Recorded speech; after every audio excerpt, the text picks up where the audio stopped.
साग्रजातं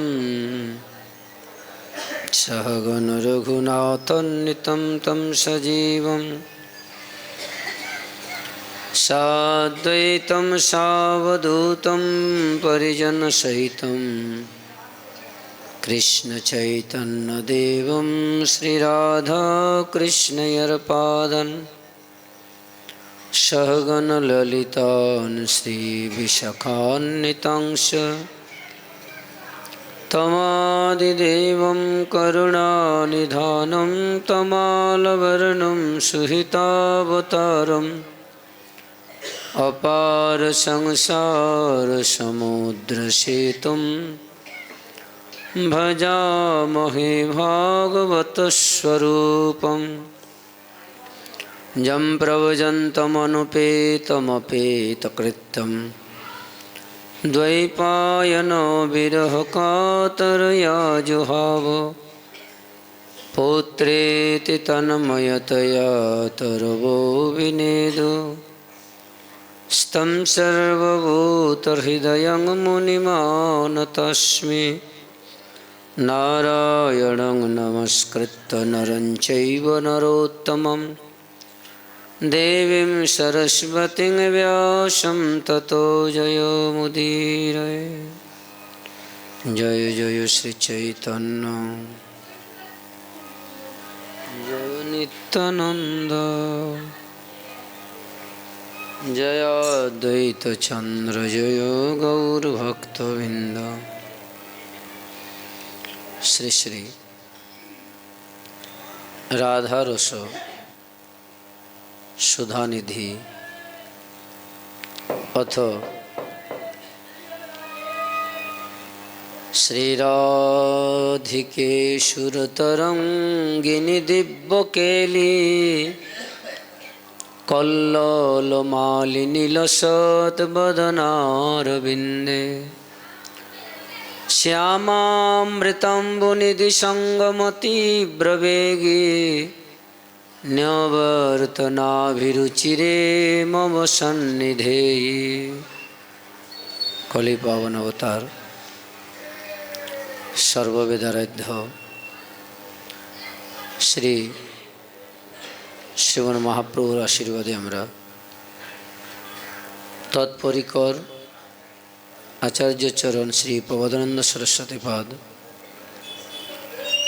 ठाकुरानीर जे प्रियतमेर प्रति भाव एवं श्री सरस्वती पाद এই ভাবে বিভাবিত হয়ে মাদৃশ্যজনের নিকটে সংবাদ দিয়েছেন। যখন কেহ কারণ নিকটে কিছু ব্যক্ত করে সেই সময় যদি তিনি চোখে দেখেন তারপরে ব্যক্ত করেন তাহলে যথাযথ হয়। যেটি শ্রবণ করত ব্যক্ত করেন, অধ্যয়ন করত ব্যক্ত করেন, ঠিকঠাক হয় না। কারণ একটি শাস্ত্রকে অধ্যয়ন করত আর সেটিকে আবার সুন্দর করে পরিবেশন করা একটু কঠিন। আবার কারো কাছ থেকে শ্রবণ করত ওটিকে আবার ভাব দিয়ে ব্যক্ত করা কঠিন। কিন্তু চোখে যেটি দেখে সেইটি যদি আর বর্ণনা করেন খুব সুন্দর হয়। নিকুঞ্জ মন্দিরে স্থিতা মঞ্জরী স্বরূপে ঠাকুরানীর সেবিকা রূপে এই জন্য কোনো অসুবিধা নেই বর্ণনা করতে। বাস্তবে যখন কোনো সাধক ঠাকুরানীর রূপগুণ মাধুর্য বর্ণনা করবে পূর্ণ আস্বাদন হবে না। কিন্তু সেই সাধকেই যখন মঞ্জরি স্বরূপে বর্ণনা করবে বা আস্বাদন করবে তখন ঠিকঠাক আস্বাদনটি হবে। আমরা ইতিপূর্ব শ্রবণ করে এসছি, নিবেদন করে আসছি, এই যে শ্যামামৃতা অম্বুদি সঙ্গম তীব্র বেগিনী, গঙ্গা যতই খরস্রোতা হোক কিন্তু সমুদ্রের নিকটে যখন যায় তখন একেবারে শান্ত হয়ে যায় সমুদ্রের সঙ্গে। আবার যদি তীব্র বেগবতী নদী সমুদ্র ছাড়া অন্যত্র গমন করে বলে এটাও তো সম্ভব নয়। যথা শ্যাম অমৃত অম্বুদি সঙ্গম তীব্র বেগী, ঠাকুরানী প্রাণনাথের যে ভাব, সেই ভাবটি কিঙ্করী রূপে আচার্যচরণ পূর্ণরূপে বর্ণনা করেছেন। তিনি একবার সম্বোধন করেছেন যখন অভিসারিণীবতী, সেই সময় প্রিয়া প্রিয়তম যখন একত্রিত হয়েছেন সেই সময় একটি নতুন ভাব প্রিয়তমের চোখে চোখ দিয়ে, যথা কোনো জন যদি কারো চোখের দিকে দেখে তখন উনি বুঝতে পারেন উনি কোন দিকে তাকাচ্ছেন। এইভাবে ঠাকুরানীকে বলছেন, না যাইও রায় বৈশ তরু তলে, আসিতে পেয়েছ ব্যথা চরণ কমলে, করি কুম্ভ দম্ভ যিনি কুচকুজ গিরি, গজের ভরমে পাছে আসিবে কেশরী, চাঁচর কেশের বেনি দুলিছে কোমরে, ফণির ভরমে পাছে লইবে সকলি, নলিনী জিনিয়া তব মুখসভা করে, সোনার কমল বলি দংশিবে ভ্রমরে। হে ঠাকুরানী, তোমার শ্রী মুখমণ্ডল সুবর্ণ কমলকেও যেন আজকে আর পরাস্ত করছে বা স্পর্ধা করছে। ঈশ্বরী সুবর্ণ কমল মনে করে যদি তোমার মুখমণ্ডলে ভ্রমর দংশন করে, এই জন্য তুমি কৃপাপূর্বক সাবধানে চলো। দেখো, এইবারে যখন নাগরের নিকটে ঠাকুরানী যাচ্ছেন, যোগমায়া প্রিয়া প্রিয়তমের পরম আনন্দ প্রদান করবেন বলে শ্রীকৃষ্ণকে সেই জায়গাতে রেখেছেন, আর শ্রীকৃষ্ণ সেই স্থানে আছেন। যে পথে কণ্টক আছে, যে পথে বর্ষা হয়েছে, জলেতে ভূমি পিচ্ছল হয়েছে, শ্রীকৃষ্ণ সেই পথেই লুকিয়ে আছেন। কেন? তাহলে শ্রীকৃষ্ণ কি দূরে আছেন? তাও নয়। আরাধনার মধ্যে যিনি শ্রেয়, সেই নন্দকিশোর, তিনিও রাধা ঠাকুরানীর পাশে পাশেই গোপনভাবে গমন করছেন, নিরন্তর তার নিকটেই আছেন। কিন্তু যেন রায়ের মনে হচ্ছে বহু দূরে প্রাণনাথ নিবাস করছেন, ওই পর্যন্ত আমাকে যেতে হবে। এই হচ্ছে প্রিয়া প্রিয়তমের মিলনের পূর্বে। সাধককে এখানে আচার্যচরণ নির্দেশ করেছেন, এই যে শ্যাম অমৃত নিধি সঙ্গম তীব্র বেগী, সাধিকা বা মঞ্জরি তিনি এই কথাটি ব্যক্ত করেছেন। যুগল কিশোর যে স্থানে মিলিত হন, প্রিয়া প্রিয়তমের যে দিব্য বিহার ভূমি 84 কোষ বৃন্দাবন, অনেকের এটি জিজ্ঞাসা থাকে। জিজ্ঞাসার মধ্যে অনেক রকমের সমস্যাও থাকে। যদি যথাযথ শাস্ত্রজ্ঞ বা বৈষ্ণবের নিকটে যথাযথ উত্তরও পায়, কিন্তু আমার মনে যেটি চাই সেইটিকেই মানতে চাই। আমি যেটি বুঝি ওইটিকেই মানার চেষ্টা করি, সেটি শাস্ত্রীয় পন্থা হোক, মহাজন অনুগত হোক অথবা না হোক। আমরা যুগল মিলনের দিব্য ভূমিটিকে পবিত্র বলি, ওখানে বসে স্মরণ মনন চিন্তন ভজন ধ্যান ধারণা করি। বৃন্দাবনে, বৃন্দাবনের বাইরে যারা আছেন তারা কি করবে, এই একটি প্রশ্ন। আর বৃন্দাবনের বাইরে অন্যান্য স্থানে যারা আছে, অন্যান্য স্থান বলতে শাস্ত্রের অনুসারে সর্ব অভীষ্ট পদ ভগবানের যারা ভক্ত, ভগবানের অনন্ত গুণের মধ্যে কিছু গুণ ভক্তেতে প্রশমিত হয়, তখন সেই ভক্ত কৃপা করে অন্যান্য জনকেও কৃপা করতে পারেন, উনি স্বেচ্ছায় কৃপা করতে পারেন।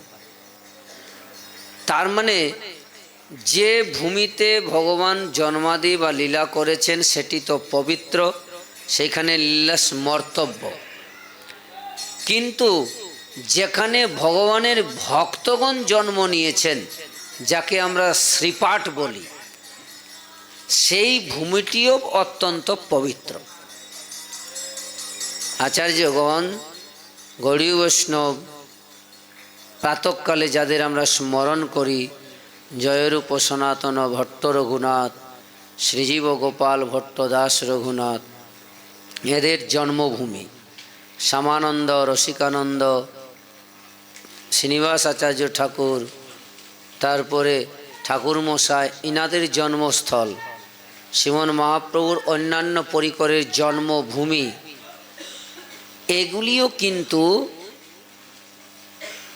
ঈশ্বরের জন্মভূমির থেকে কম পবিত্র নয়।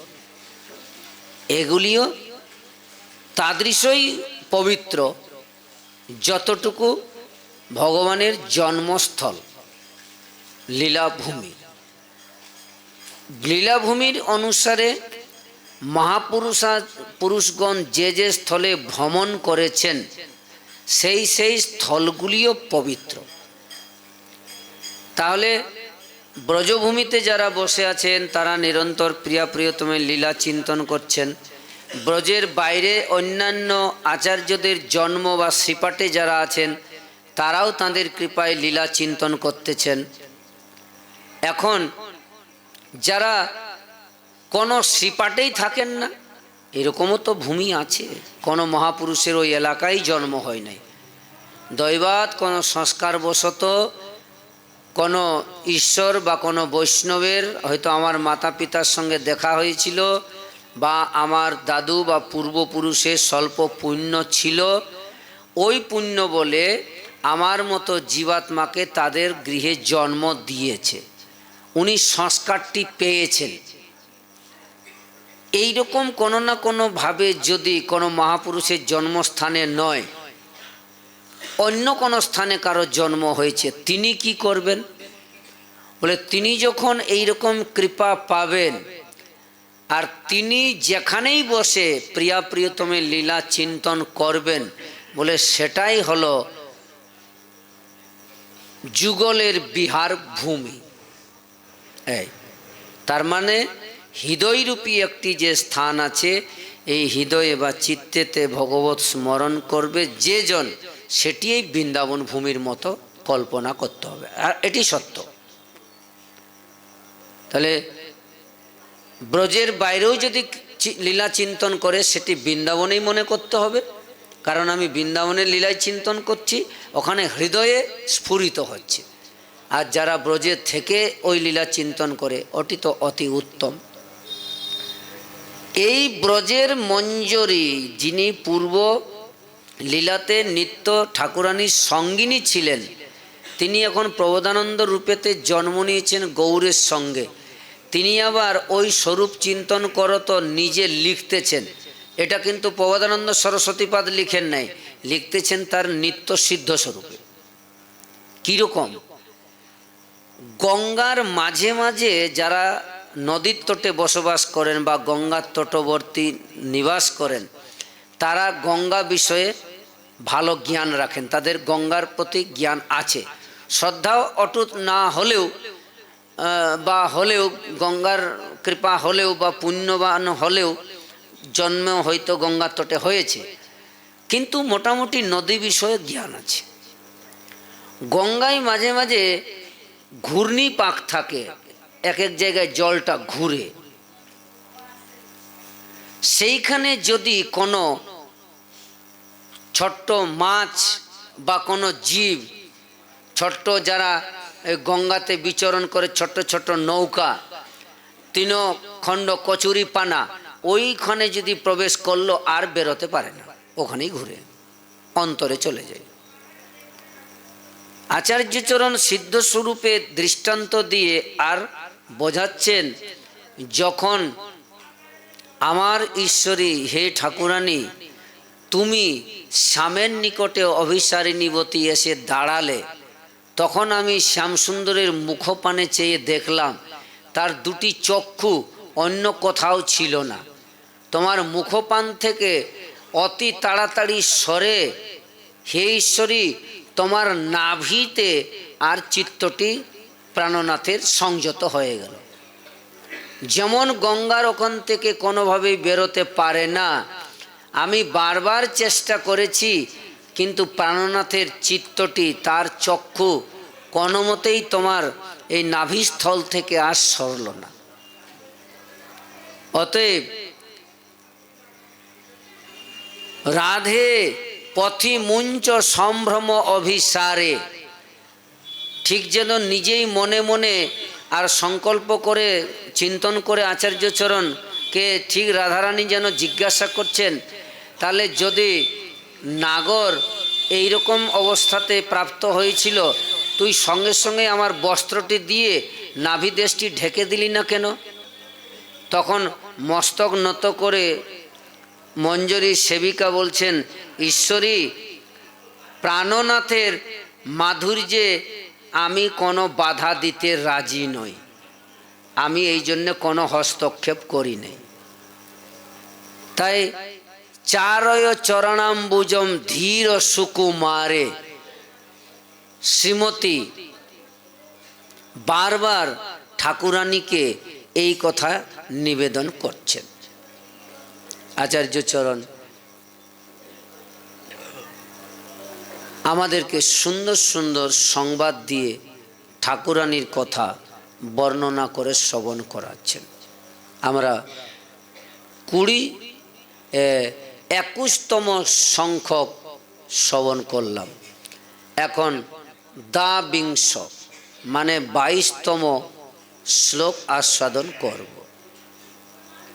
এই শ্লোকে আচার্যচরণ পূর্বভাবের অনুবৃত্তি করছেন, তবে এখন প্রায় প্রিয়া প্রিয়তমের মিলনের মুখে, এই জন্য শ্রী নাগর শিরোমণি তার আরাধিকার চরণ প্রার্থনা করেছেন, সেইটি পুনঃ ভাব হয়েছে। সৎপ্রেম সিন্ধু মকরন্দর সৌগধারা সারা নজস্রমভিত শ্রবদাশ্রিতেষু শ্রীরাধিকে তব কদা চরণারবিন্দম গোবিন্দ জীবনধনম শিরসা বহামি। একটি ভক্তমালে গুজরাটি ভাষাতে হিন্দি মেশানো কথা আছে, প্রায় পণ্ডিতদের মুখে শোনা যায়। মানব বলছে আমি শ্রেষ্ঠ, তুমি যদি শ্রেষ্ঠ তাহলে পৃথিবীতে আছো কেন?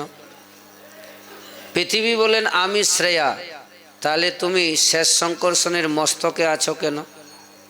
তাহলে তোমার থেকে শঙ্কর্ষণ শ্রেষ্ঠ। শঙ্কর্ষণ বলে তাহলে আমি বড়, তুমি যদি বড় হও মহাদেবের কাঁধে আছো কেন? তাই তোমার থেকে মহাদেব বড়। মহাদেব বলছেন তাহলে আমি বড়, আচ্ছা তুমি যদি বড় হও তাহলে তুমি কৈলাসে ঘর জামাই হয়ে আছো কেন? তো কৈলাস বলছেন তাহলে আমি আমার জামাইয়ের থেকে বড়।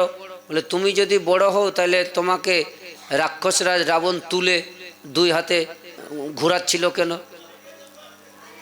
রাবণ বলছে ঠিক বলেছো, তাহলে আমি কৈলাসের থেকে বড়।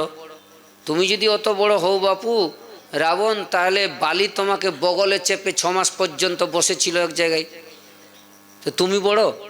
রাবণ চুপ হয়ে গেল। বালি বলছে আমি তাহলে বড়, আমার থেকে কেহ নেই।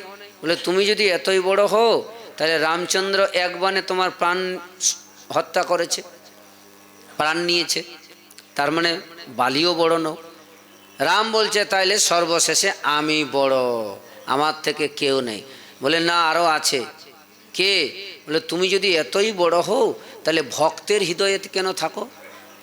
তোমার তো নিজের থাকার জায়গা নেই। বলো তোমার একটা তুমি জায়গা বলো যেখানটা তোমার সব সময় ভক্তের হৃদয়ে সুতিষ্ঠামে। আমি ভক্তের, নিজেই বলো আমি ভক্তের হৃদয়ে থাকি। তাহলে কে বড় হলো? রামচন্দ্র তখন বলছেন মম ভক্ত, আমার ভক্ত হলো বড়। আচ্ছা, তো এতাদৃশ ভক্তের মধ্যে শ্রী রাধা ঠাকুরানী তিনি আর ভগবান শ্রী হরি গোবিন্দের একমাত্র আশা তৃষ্ণা বা ভরসাকে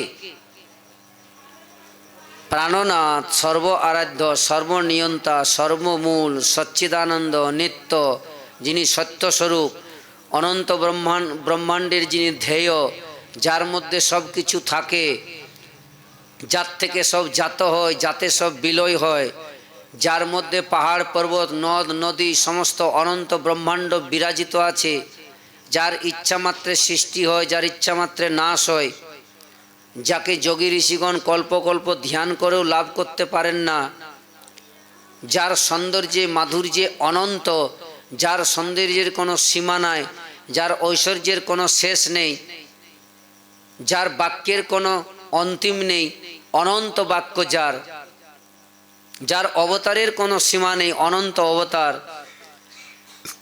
এহেন ভগবান তিনি হচ্ছেন সর্বজীবের জীবন। কিন্তু তার জীবনকে এটাও বুঝতে হবে, জগতে যিনি সকলের জীবন, বাস্তবিক তার জীবন কি কেউ আছে? আচার্য চরণ বলছেন গোবিন্দ জীবনম ধনম।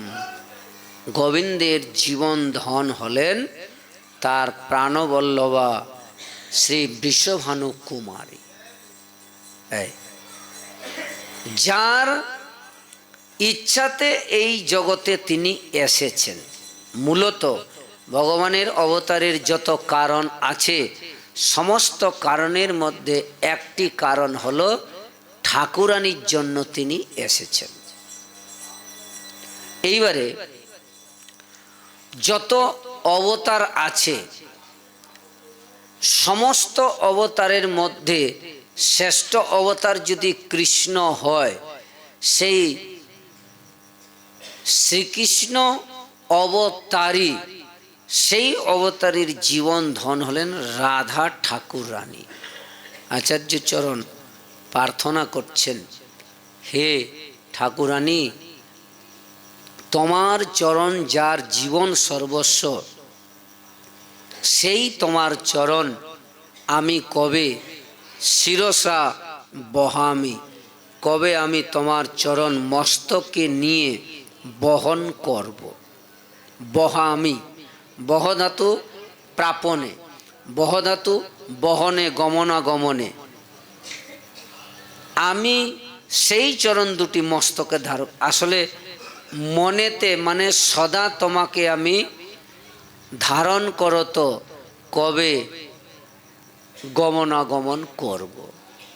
সম্বোধন করেছেন মূল শ্লোকে হে রাধিকা। আরেকটি ব্যাখ্যা দিয়েছেন আচার্য চরণ। একটি ব্যাখ্যা পূজ্যপাদ শ্রী মহন্ত মহারাজও দিয়েছেন এইখানে, যে হে রাধিকে, ঈশ্বরী আশ্রিতেশ সৎপ্রেম সিন্ধু, আমি জানি তোমার কৃপা সাক্ষাৎভাবে আমি পাবো না, যত সময় না তোমার কৃপা কোনো সাধু গুরু অথবা বৈষ্ণব দেয়।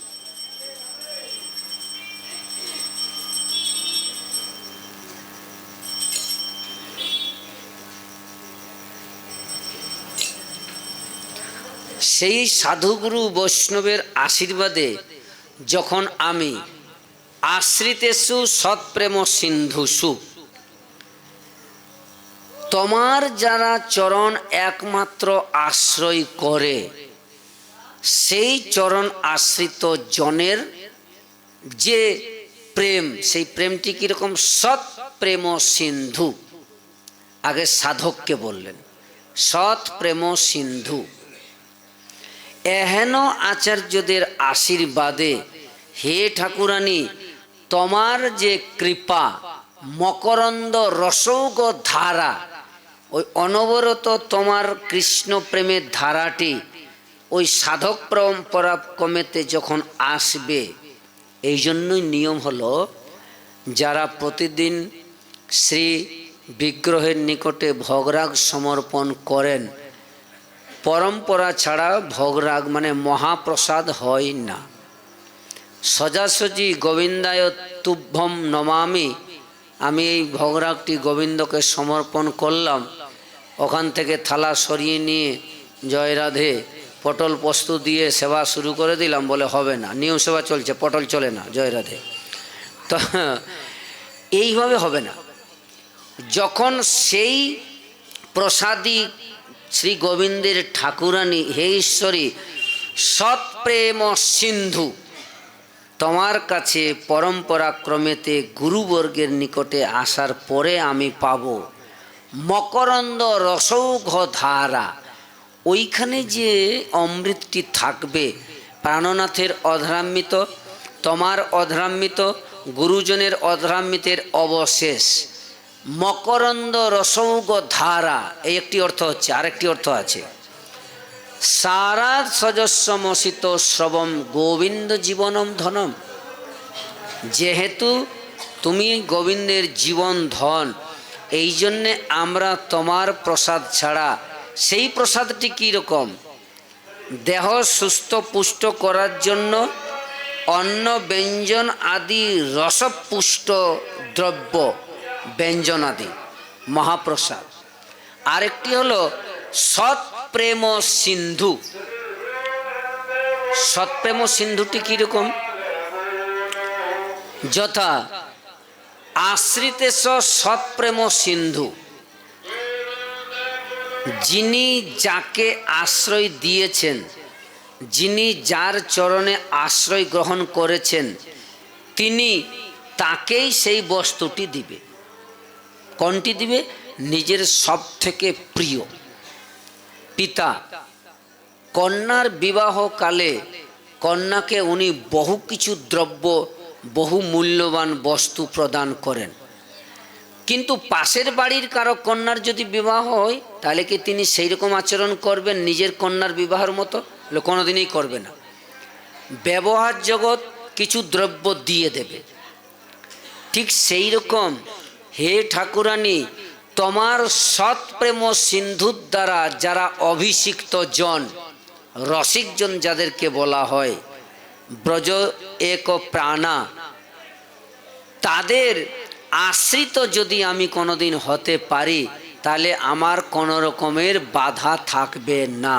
এই সাধক আর সিদ্ধস্বরূপে কি বলছেন?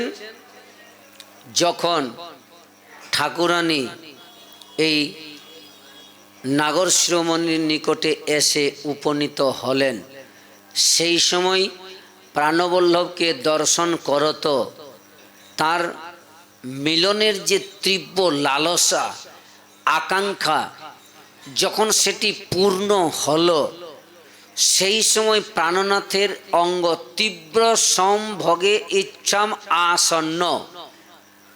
এই সময় দেহে যে একটি ভাব হয়, দেহের থেকে যে একটি রস বিগলিত হয়, সেই রসটি হলো সৎপ্রেম সিন্ধু। সৎপ্রেম সিন্ধু এটি বোঝা যাবে কি করে? সৎপ্রেম সিন্ধু আসলে যেমনটি দেহ তেমনটি ঔষধি। দেখবেন যারা গরু মোষ পালন করেন, গরুর যদি রোগ হয় তখন গরুর ট্যাবলেট দেখবেন বড় বড়, খুব বড় বড় ট্যাবলেট, প্রায় 1 ইঞ্চি থাকে ট্যাবলেটগুলি। গরুর দেহে ওই ট্যাবলেটটি সেইভাবেই তৈরি করা হয়েছে, ওটি খাটবে। মানবের যে ঔষধি, ওই ওষুধে হবে না। আবার হোমিওপ্যাথিক ওষুধের একটা নিয়ম আছে, 1 লাখ পাওয়ারের যদি ওষুধ কারো জিহ্বায় 1 ফোঁটা দেয়, তাহলে 7 দিন পর্যন্ত আর ওই ওষুধ সেবন করতে হবে না। ওর পাওয়ারটি ধীরে ধীরে ধীরে ধীরে দেহে কাজ করবে। 30,000, 20,000, 230 যেই জিনিস কিন্তু 1 লাখ পাওয়ারের। ঠিক তেমনটি এই সৎপ্রেম সিন্ধু, সিন্ধু শুনলেই আমরা যেন বিশাল সাগরের মতো মনে না করি। আর সাগর বলতে যদি পিপিলিকা সাগর মনে করে, তাহলে ওর কাছে সাগর কি তা জানে না। সাগরকে কে বুঝে? যারা জলজন্তু সাগরে থাকে তারা বুঝে সাগর। মানব কিছু সাগরকে অনুভব করতে পেরেছে, কিন্তু সাগরের দূর দেশে যারা থাকে পিপিলিকা, ওরা সাগর বলতে কি বুঝবে? এই জগতের জীব সৎপ্রেম সিন্ধু শব্দটা কি করে বুঝবে? যারা না প্রেম সিন্ধুতে নিমজ্জিত হয়েছে, যারা না প্রেম সিন্ধুর স্পর্শ পেয়েছে বা কর্ণেন্দ্রিয় দিয়ে প্রেম সিন্ধুর কথা শ্রবণ করেছে, তারা কি করে বুঝবে? ঠাকুরানীর শ্রী অঙ্গের থেকে যে প্রেম সিন্ধু বিগলিত হচ্ছে, যেন এক একটি বিন্দু 7টি সমুদ্রের মতো শক্তিশালী। সাগর হচ্ছে তীর্থ শিরোমণি। শ্রীমন মহাপ্রভু নিজে বলেছেন, হরিদাস ঠাকুর নির্জানকালে, আজি সর্বতীর্থ শিরোমণি হইলা। আজ থেকে এই সাগর সর্বতীর্থ শিরোমণি হলো। কেন? হরিদাসের স্পর্শে। ভক্তের মহিমা মহাপ্রভু বাড়াচ্ছেন। কিন্তু এহেন অনন্ত জীবকে ঠাকুরানীর সেই সৎপ্রেম সিন্ধুর এক বিন্দু, কাকে কাকে? স্থলে যত জীব আছে, উদ্ভিদ, স্থলচর, জলচর, উভয়চর, উদ্ভিদ, সমস্ত জীবকে ঠাকুরানীর এক বিন্দু এই সৎপ্রেম রসেতে ডুবিয়ে দিতে পারে, নিমজ্জিত করতে পারে। তবে সাধক কি করবে? নিরন্তর অনুগাঢ় রূপেতে বৈষ্ণব এবং ঠাকুরানীর নিকটে প্রার্থনা করবে। তাহলে সাধক রূপে নিরন্তর বৈষ্ণবের নিকটে, গুরুজনের নিকটে, সিদ্ধ রূপেতে ওই গুরুরূপা মঞ্জরি বা শ্রী রূপমঞ্জরি ঠাকুরানীর নিকটে। কামে মর হতচিত নাহি জানে হিতাহিত, মনের না যায় দুর্বাসনা। মরে নাথ অঙ্গে করু তুমি বাঞ্ছা কল্পতরু, করুণা দেখুক সর্বজনা, ঠাকুর মশাই বলছেন। আর সাধকের কথা বারবার কবিরাজ গোস্বামীপাদ বলেছেন, কৃষ্ণ তোমার হও যদি বলে একবার, মায়ার বন্ধন হইতে কৃষ্ণ তারে করেন পার। এই শুধু বাণী মাত্র। দামোদর অষ্টক আমরা প্রতিদিনই পাঠ করি। এই শ্লোকে, প্রবোধানন্দ সরস্বতী পাদের শ্লোকে, মানে 22 নম্বর শ্লোকেতে আরাধনা রূপ প্রার্থনা আছে। ঠাকুরানীর কাছে প্রার্থনা করছেন, আমি যেন সেই তোমার চরণকে মস্তকে করে বহন করি। বলে কেন? তোমার চরণ প্রাণনাথ যিনি আরাধনা করেছেন, এই জন্যে তুমি আরাধিকা, প্রাণাধিকা।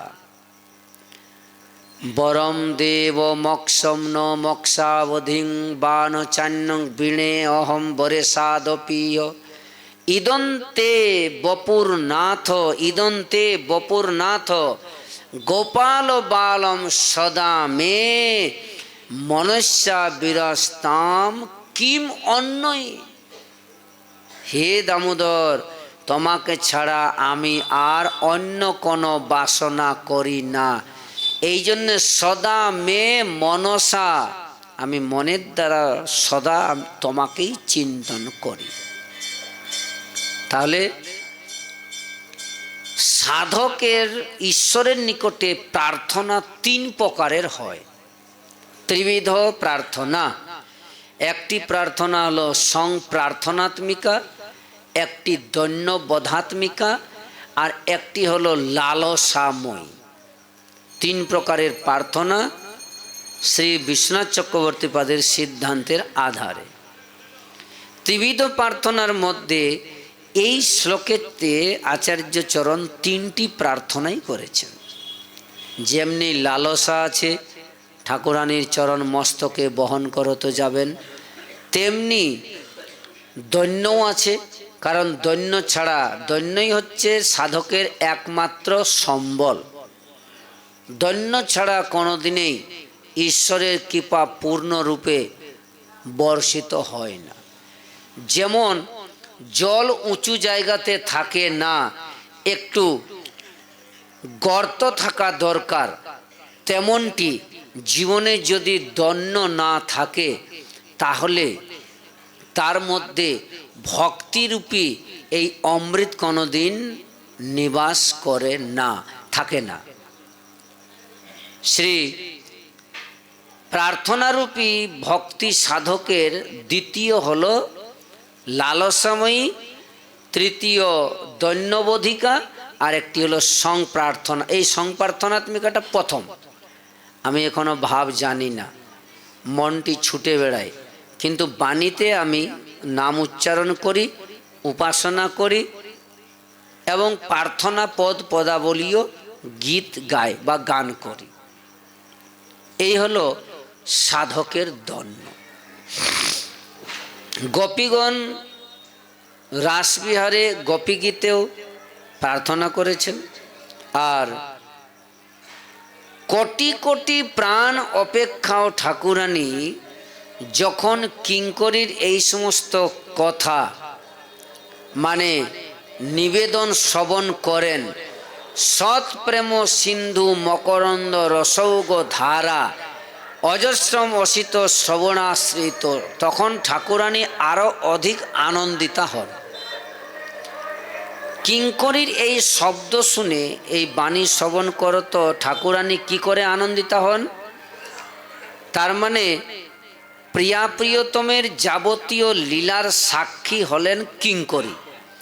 এই জন্য বাস্তবিক যে রাধারানী শ্রীকৃষ্ণ প্রেমের সৎ আরাধিকা বা সৎপ্রেম সিন্ধু, সেটি মঞ্জরী প্রমাণ করে দিচ্ছেন। প্রথম সৎপ্রেম সিন্ধু রাধা ঠাকুরানী, তাকে আচার্যচরণ সৎপ্রেম সিন্ধু বলে সম্বোধন করলেন কেন?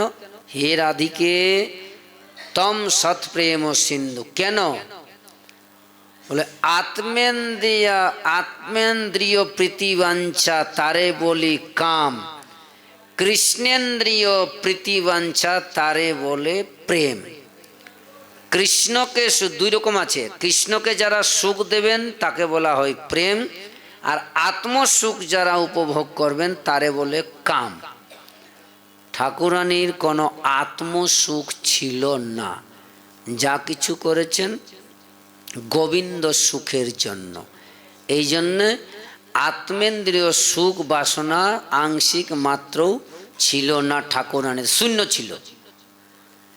ব্রজের বিশুদ্ধ প্রেম যেন জাম্বু নদ হেম, আত্মসুখের তাহা নাহি গন্ধ। এই কাম আর প্রেমের দ্বৈত অন্তর।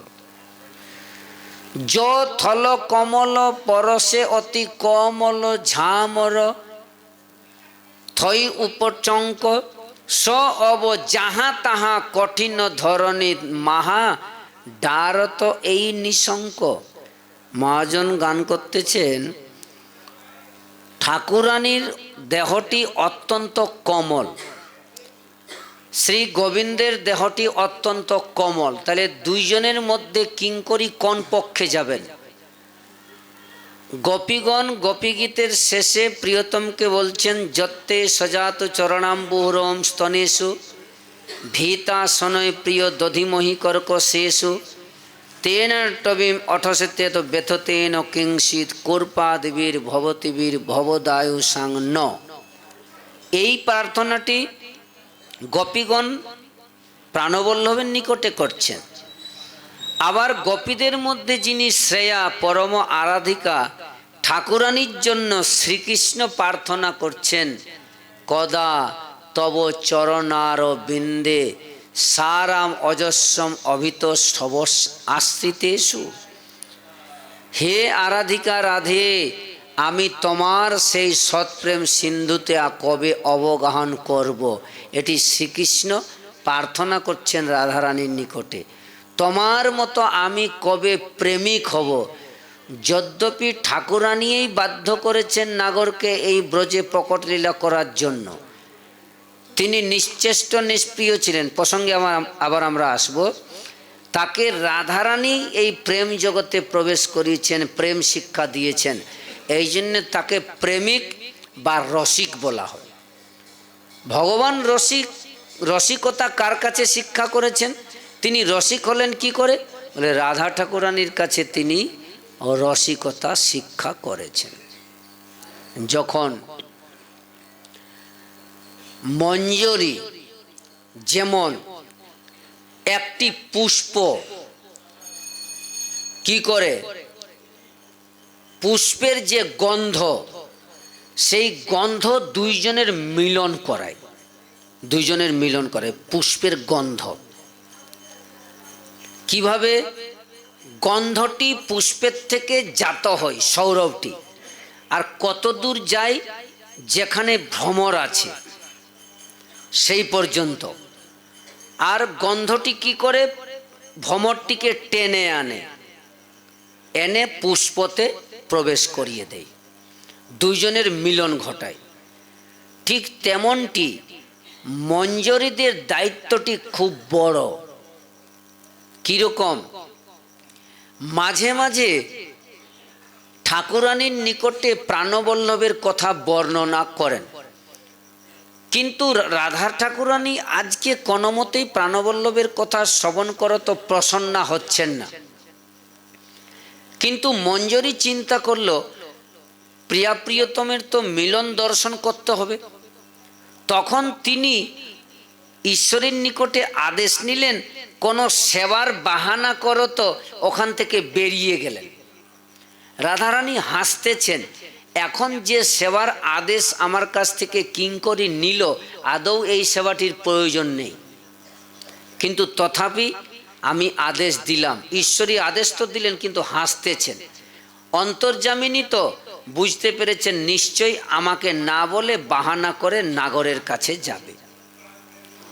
এই ঠিক নাগরের কাছে গিয়ে আর রাধা ঠাকুরানীর রূপ বর্ণনা করতেছেন। কৃষ্ণকে রাধা ঠাকুরানীর রূপরূপী সৌন্দর্যরূপী সৌরভ কর্ণেন্দ্রিয় দিয়ে প্রবেশ করাচ্ছেন, নাসিকা দিয়ে না। নাসিকা দিয়ে গন্ধ বাহিত হয়, কর্ণেন্দ্রিয় দিয়ে রূপ বাহিত হচ্ছে। তখন নাগর শিরোমণি নির্নিমেষ নয়নে মঞ্জরির দিকে তাকিয়ে আছেন। মঞ্জরি মুখপানে চেয়ে কথা বলছেন ঠাকুরানীর রূপ, কিন্তু হঠাৎ করে মঞ্জরির মনে সন্দেহ হলো, আমার দিকে তাকিয়ে আছে এইরকম করে, এদিকে ওদিকে তাকাচ্ছে না, বুঝতে পারলো না তো যে আমি রাধা ঠাকুরানীর কাছ থেকেই এসেছি? বুঝতে পারলো না তো। লজ্জিতা হয়ে বর্ণনা করতে করতে একটু অন্যদিকে তাকালেন কিঙ্করী। তখন গোবিন্দ অন্যদিকে তাকায় না, তাকিয়েই আছেন। আবার যখন মঞ্জরি নাগরের মুখের দিকে তাকিয়েছেন, চোখে পলক পড়ছে না। মঞ্জরি জিজ্ঞাসা করছেন, আমি তোমাকে ঈশ্বরীর কথা বলছি আর তুমি আমার দিকে তাকিয়ে আছো? বলে, তুমি যখন থেকে বলা শুরু করেছ তখন থেকেই আমি আমার কিশোরীকেই দেখছি। তুই তুই রাধার কাছ থেকেই এসেছিস, বল। বলে হ্যাঁ। তার মানে কিঙ্করীর দেহে যে ঠাকুরানীর নিকট থেকে এসেছেন ওটা নাগর বুঝতে পেরেছে। বলে এই জন্য আমি তোর দিকে তাকিয়ে আছি। আচ্ছা, এখন সুন্দর করে বর্ণনা করলেন রাধা ঠাকুরানীর রূপ। এরপরে নাগরের এখানে কাজ হয়ে গেছে। মঞ্জরীদের কত সুন্দর সুন্দর দায়িত্ব থাকে, মূলে নিজেদের চমৎকার প্রিয়া প্রিয়তমের আস্বাদন। রাধারূপী মধু পান করার জন্য মধুসূদনকে কোনোরকম ভাবে রাজি করিয়েছে, মানে ইচ্ছাটি গাঢ় হয়েছে। রাধা আসতে পারলেন না, রাধার কাছে বর্ণনা করেছেন, কিন্তু এবারে কৃষ্ণের ইচ্ছা হলো যাব। তখন মঞ্জরীকে বলছেন, শোন না, তাহলে তুই আমাকে সঙ্গে করে নিয়ে চল, চল চল চল, এখনই যাব। বলে না, পথে অনেক সমস্যা আছে, আমার সঙ্গে যদি কেউ দেখে তোমাকে, আমার সঙ্গে ব্রজের জন দেখলেই কিন্তু তখন একটি নতুন করে অপবাদ ছড়াবে। কি যে নন্দের কুমার রাধার কিঙ্করীর সঙ্গে কেন অপবাদ হবে। আজকে রাধার কিঙ্করীর সাথে নন্দকুমারকে দেখা গেছে, যদি দৈবাৎ কারো মুখে উচ্চারিত হয় বাণীটি, তখনই কিন্তু সমস্যা হবে, তোমাদের সাক্ষাৎকার আর হবে না। অতএব তুমি থামো, আমি ব্যবস্থা করছি। মঞ্জরী সুন্দর করে শ্যাম বিনোদনকে, মধুসূদনকে আর নিয়ে যাচ্ছেন পদ্মমুখী পদ্মিনী ঠাকুরানীর নিকটে মধুপানের জন্য। সান্দ্রানন্দ ঘনানুরাগ লহরী নিঃসন্দ পাদাম বুজ দ্বন্দ্বে শ্রী বিশ্বভানু নন্দিনী সদা বন্দে তব শ্রীপদম। আচার্য চরণ শ্রীপদম তব নিরন্তরং বন্দে। যখন এইরকম প্রিয়া প্রিয়তমের মিলন হয়, হে রাধে, সেই সময় নিঃসন্দিত স তব চরণ কমল অহম বন্দন, আমি বন্দনা করি। শ্রী রঘুনাথ দাস গোস্বামীপাদ অনারাধ্য রাধাম পজ। আমাদেরকে মাঝে মাঝে দেখবেন আচার্যগণ বর্ণনা করতে করতে একবারে সহসা সামান্য ক্ষণের জন্য এই জগতে চলে আসেন। যেমন কেহ রসময় বস্তু ভোজন করছেন, আনন্দ পুষ্টিকরী ভোজন করতেছেন, হঠাৎ করে একটু অন্য বস্তু মুখে দিয়ে দিলেন, তাহলে ওই রসময় বস্তু ভোজনের মর্যাদা থাকে। একটু জল নিয়ে নিলেন বা মুখে একটা কিছু দিলেন স্বাদটা আরো বর্ধিত করার জন্য। আর আচার্যদের চিরকালের চরিত্র আছে, একা তারা কোনো রসময় জগতে আস্বাদন করেন নাই, মাদৃশ দিনহীন কাঙ্গালকেও সঙ্গে করে নিয়ে আস্বাদন করেছেন। এই কারণে তারা ব্রজের নিকুঞ্জ মন্দিরে বৃক্ষমূলে বসে বসে হাজার হাজার গ্রন্থ গিফট করে গেছেন, আমাদের জন্য দান করেছেন। তাই বলছেন, ভাই কেহ যদি শ্রী রাধার চরণ কমল পরাগের আরাধনা করেন নাই, অথবা কেহ যদি শ্রীমতী ঠাকুরানীর চরণে শরণাপন্ন হও নাই, অনাশ্রিতে বিন্দাটমিতম পদাম, অথবা অসম্ভাষ্য তদ ভাব, কেহ যদি জীবনে রাধা নাম উচ্চারণ না করেছ, অথবা বৃন্দাবন ভূমিকে যদি কেহ না আশ্রয় গ্রহণ করেছ, বৃন্দাবনের রসে যদি সিক্ত না হয়েছ, বা রাধা ঠাকুরানীর দাস এইরকম একটি জীবনের লালসা না হয়েছে, অথবা শ্যাম সিন্ধু রসস্য অর্থাৎ রাগমার্গে সাধক দশাতে যদি কৃষ্ণ ভজন না করেছ, তাহলে হে বন্ধু, কদা সৎ রসসিন্ধু আস্বাদনে সমর্থ, এইরকম ব্রজের রসসিন্ধু আস্বাদনে সমর্থ হবে না। অধিকারী যদি হতে চাও, তোমাকে এই কাজগুলি করতে হবে।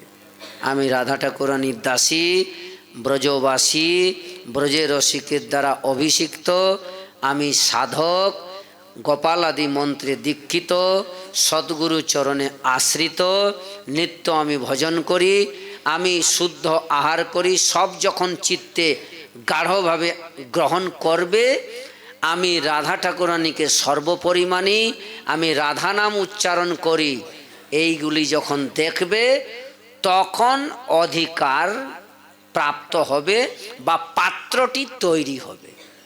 তৎপূর্বে এই রসজগতে কেহ প্রবেশ করতে পারবে না। দাস গোস্বামী পাদ।